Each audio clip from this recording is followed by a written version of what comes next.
So the big picture for this lesson is exponential modeling. And here you can see a scatter plot that has a curve to it. And so I would imagine that the curve would go something like this. Okay, so let's say you want to figure out what the exponential regression is for this equation. There are two different ways to do it, by hand or using technology.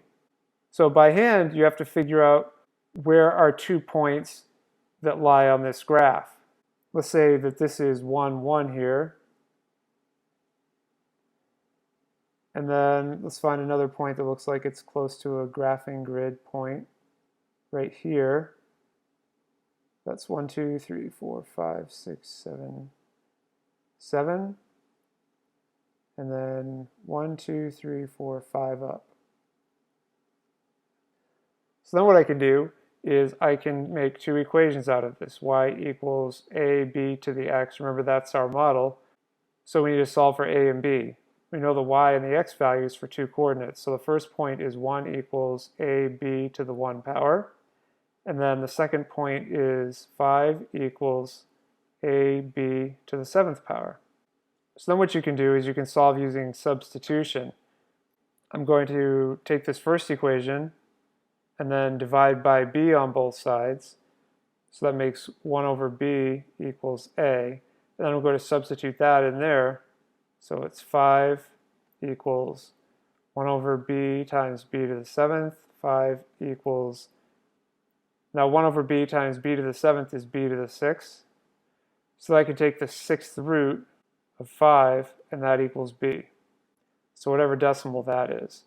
Then I can substitute back into this equation right here, a equals 1 divided by b. So that means a would be 1 over the 6th root of 5. And so you can do the 6th root of 5 on the calculator as 5 to the 1/6 power. That's probably the easiest way to do that.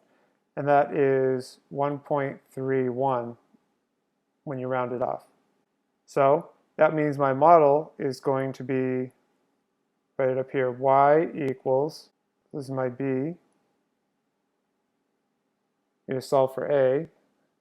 So a is 0.76.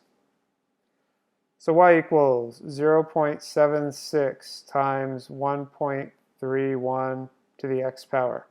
That's my model for this, calculated by hand. And the other way you can figure these out is by entering all the data into a calculator and doing an exponential regression fit, and that'll give you the correlation to tell you how good the correlation is. I'd say this data is probably a really good correlation because the points are all really close to this curve here. So that's the big picture for this lesson.